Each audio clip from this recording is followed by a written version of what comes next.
La salle à manger devint silencieuse, à l'exception du cliquetis des couverts. Les paroles de ma sœur Lorraine flottaient dans l'air comme un gaz toxique. Mon fils de 10 ans, Marcus, s'arrêta de manger en plein milieu d'une bouchée, sa fourchette suspendue dans le vide. « Qu'est-ce que tu viens de dire ?» demandai-je d'une voix calme. Lorraine se adossa à sa chaise, faisant tournoyer son verre de vin avec ce sourire narquois qui lui est si familier. Je dis simplement que la monoparentalité a ses défis. Marcus semble un peu en retard. Tu ne trouves pas? Peut-être que s'il avait une figure paternelle. Il a une mère qu'il aime, l'interrompis-je en tendant le bras pour presser l'épaule de Marcus. Il fixait maintenant son assiette, les oreilles rouges. Bien sûr, intervint David, le mari de Lorraine, sans lever les yeux de son steak. Mais les statistiques montrent que les enfants issus de foyers biparentaux réussissent mieux sur les plans académiques et social. David a raison, ajouta ma mère en s'essuyant la bouche avec une serviette. Nous sommes simplement inquiets pour le développement de Marcus. Il semble s'y effacer comparé aux enfants de Lorraine. Je regardais mon neveu et ma nièce, tous deux plus jeunes que Marcus, qui jouaient sur leur tablette à table, chose que je n'autoriserais jamais.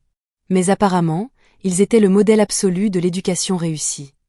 Marcus va très bien, dis-je fermement. Il est au tableau d'honneur. Il joue du piano. Il fait du bénévolat au refuge pour animaux tous les week-ends. C'est merveilleux, ma chérie, dit mon père du ton dédaigneux qu'il utilisait avec moi depuis toujours. Mais Lorraine marque un point valable. Ce garçon a besoin de stabilité. Il a besoin d'une structure. Peut-être que si tu y avais réfléchi avant. Avant quoi, papa? Ma voix restait calme, mais une sensation de froid s'installait dans ma poitrine. Avant que mon mari ne meure dans un accident de voiture il y a 4 ans. La table resta silencieuse pendant exactement 3 secondes. Nous ne parlons pas de ça, dit Lorraine d'une voix empreinte d'une sympathie théâtrale qui me donna la chair de poule. Nous parlons de maintenant, de ce qui est le mieux pour Marcus. Et honnêtement, vivre dans ce minuscule appartement, travailler toutes ces heures à la banque, joindre péniblement les deux bouts. Je ne joins pas, péniblement, les deux bouts. Vraiment? Lorraine haussa un sourcil. Parce que maman a mentionné que tu n'avais pas les moyens d'offrir des vacances à Marcus. Nous sommes partis en Europe pendant 3 semaines. Les enfants ont adoré Barcelone. Marcus repoussa son assiette, le bruit résonna durement dans la pièce silencieuse. Je n'ai plus faim. Tu vois? Lorraine le désigna d'un geste, comme s'il était une pièce à conviction dans un procès. C'est exactement ce que je veux dire. L'attitude, la sensibilité. Les enfants ont besoin de cohérence.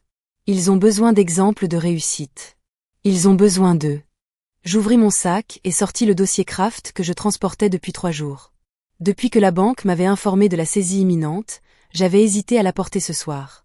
J'avais failli le laisser dans la voiture. Ils ont besoin de quoi, exactement?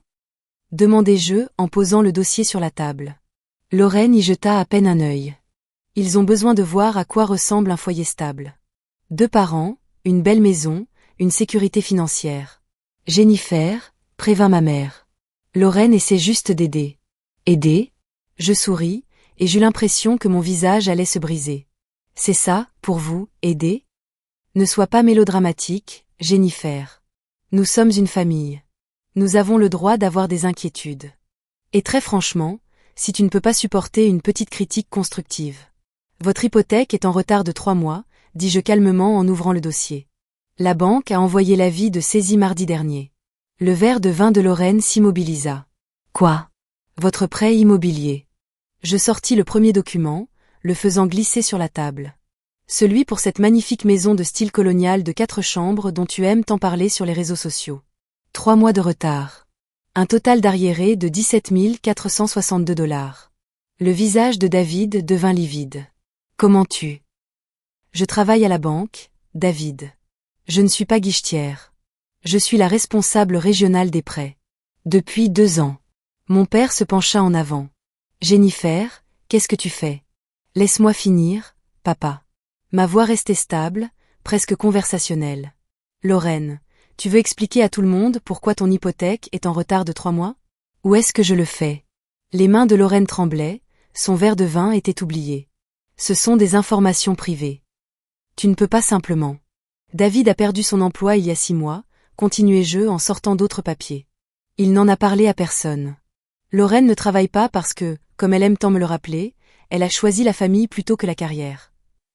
Leurs économies ont été épuisées en août. Depuis, ils vivent sur leur carte de crédit.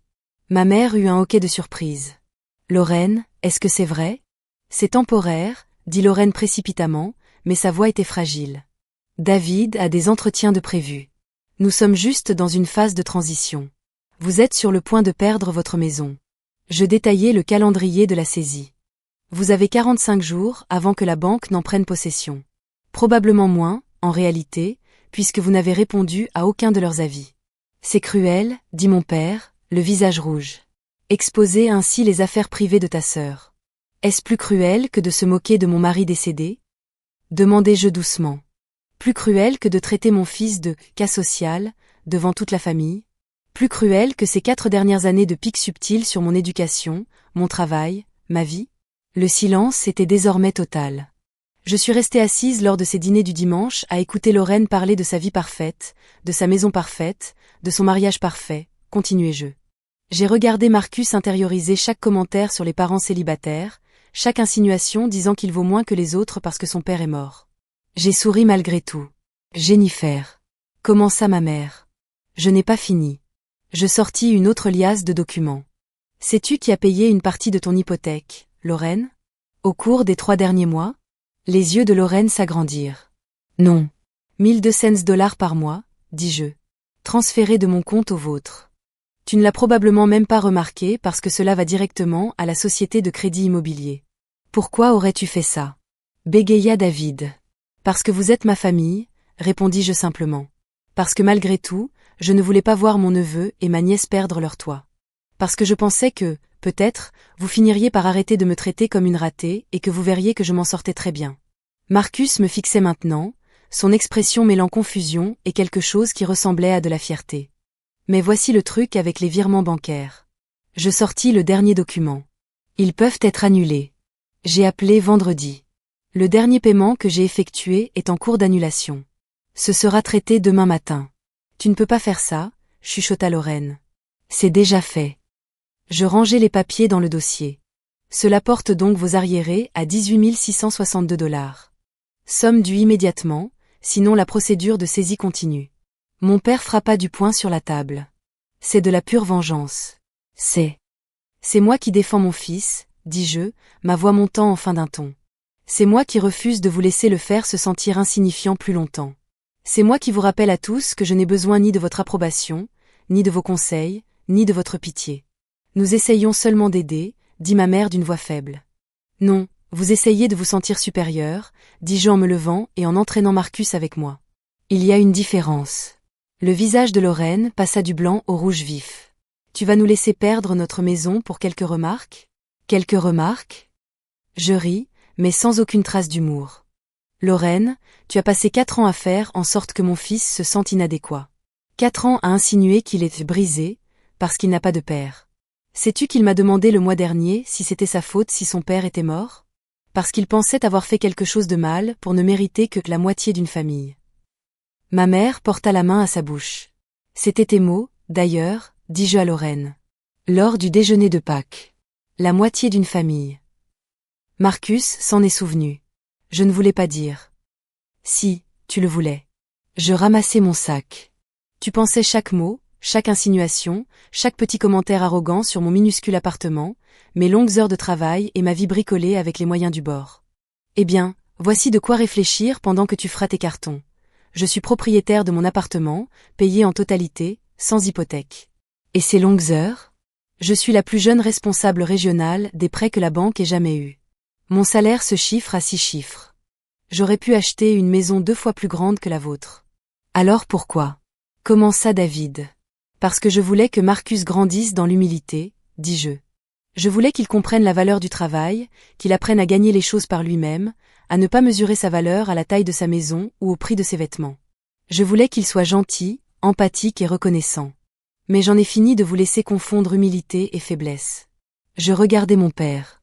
Et papa, avant que tu ne dises quoi que ce soit d'autre sur ce dont Marcus a besoin, sache qu'il a été accepté dans le programme accéléré de l'Académie Edison. Avec une bourse complète basée sur ses performances académiques et sa dissertation sur la façon de surmonter un deuil. Il commence en janvier. Mon père ouvrit la bouche sans qu'un son en sorte. Le garçon effacé, pour qui vous vous inquiétez tant? Il a écrit un texte qui a fait pleurer 3 conseillers d'admission. Un texte sur son père, sur le chagrin, sur la force que l'on trouve dans l'adversité, sur le fait d'avoir une mère qui travaille dur, qu'il aime et qui lui apprend que la famille n'est pas une question de perfection. C'est une question de présence. Marcus serra ma main. Vous voulez savoir ce dont Marcus a vraiment besoin? Demandai-je à la tablée silencieuse. Il a besoin de gens qui voient sa valeur, qui célèbrent ses forces au lieu de souligner ses manques, qui comprennent qu'être élevé par un parent présent vaut mieux que d'être élevé par 2 parents trop occupés à sauver les apparences pour s'occuper réellement de leur enfant. Je regardais Lorraine qui pleurait maintenant, le mascara coulant sur ses joues. Pendant un instant, un seul, je ressentis une pointe de sympathie. Puis je me souvins de Marcus repoussant son assiette, de sa petite voix disant qu'il n'avait plus faim. Vous avez 45 jours, dis-je. Peut-être que David pourra trouver un emploi d'ici là. Peut-être que vous pourrez liquider quelques actifs. Peut-être que vous pourrez emprunter à vos amis parfaits avec leur vie parfaite. Mais vous n'emprunterez plus rien à moi. C'est fini. Jennifer, s'il te plaît, ma mère tendit la main vers moi. Tu ne peux pas simplement laisser tomber comme ça, dit mon père doucement. Mais il me regardait avec une expression que je ne lui avais jamais vue. C'était peut-être du respect.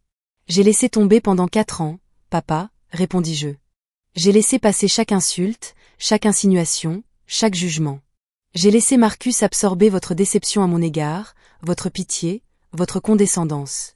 Mais ce soir, quand ma sœur a regardé mon fils et l'a traité de cas social, j'ai réalisé que je ne lâchais pas les bonnes choses. J'aurais dû m'accrocher à ma colère. J'aurais dû protéger mon fils de votre perfectionnisme toxique. J'aurais dû arrêter de venir à ces dîners dès la première fois où Lorraine a fait en sorte que Marcus se sente inférieur. Alors oui, papa, je laisse tomber. Je laisse tomber l'opinion de cette famille sur moi. Je renonce au besoin de votre approbation. Je rejette la culpabilité que j'ai portée pour ne pas avoir été celle que vous vouliez que je sois.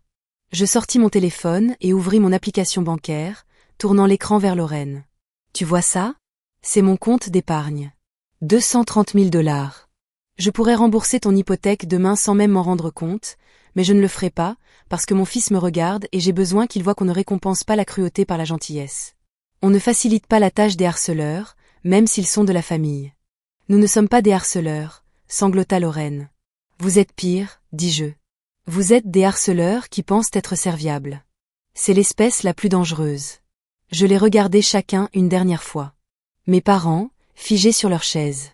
David, fixant son assiette vide. Lorraine, pleurant dans sa serviette. Mon neveu et ma nièce levant enfin les yeux de leur tablette avec des expressions confuses. Marcus et moi ne viendrons plus au dîner du dimanche, déclarai-je.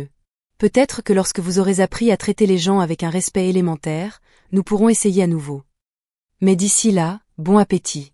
Savourez vos jugements. Profitez bien de votre supériorité. Je me dirigeai vers la porte, la main de Marcus dans la mienne.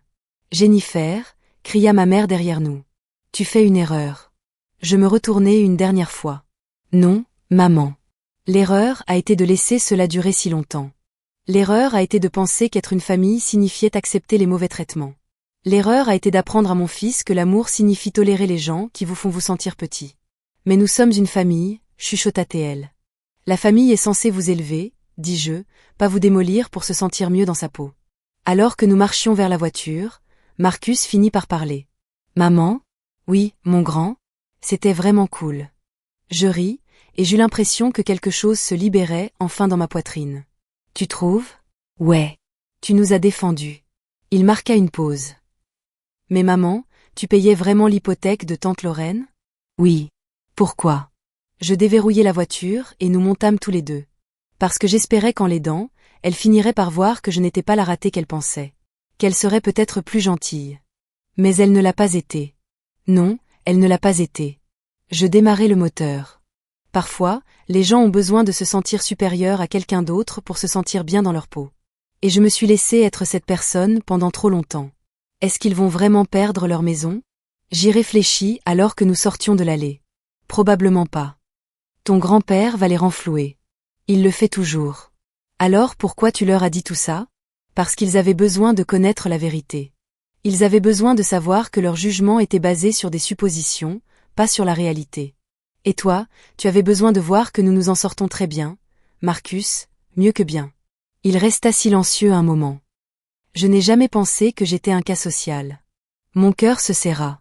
Tu ne le es pas. Tu es parfait exactement comme tu es. Je sais, dit-il simplement. J'étais juste triste parce que tante Lorraine l'avait dit. Mais je ne l'ai pas cru. Je jetai un coup d'œil vers lui. Cet enfant résilie et incroyable qui avait perdu son père et n'avait jamais laissé cela le définir. Quand es-tu devenu aussi sage?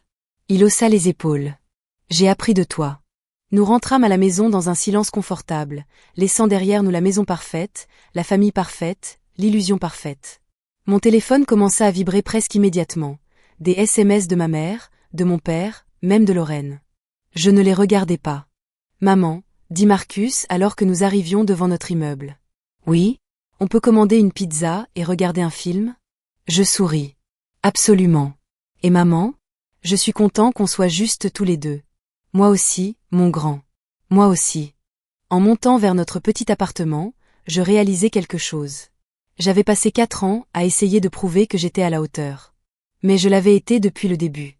Le dossier était dans mon sac, preuve des secrets et des luttes que j'avais découverts. Mais la véritable révélation n'était pas l'hypothèque de Lorraine, mon travail ou mes économies. C'était plus simple. Certaines batailles ne valent pas la peine d'être menées. Mais d'autres, celles pour la dignité de son enfant, pour son estime de soi, pour lui faire comprendre que l'amour n'est pas assorti de conditions. Celles-là valent tout au monde. J'avais gardé cela en moi trop longtemps, toute cette colère et cette souffrance. Mais maintenant, je lâchais prise pour de vrai. Pas la colère face à leur comportement. Celle-là était justifiée, mais le besoin de leur approbation, de leur acceptation, de leur validation. Marcus et moi étions suffisants. Nous l'avions toujours été. Et quiconque ne pouvait pas le voir ne méritait de toute façon pas de place à notre table.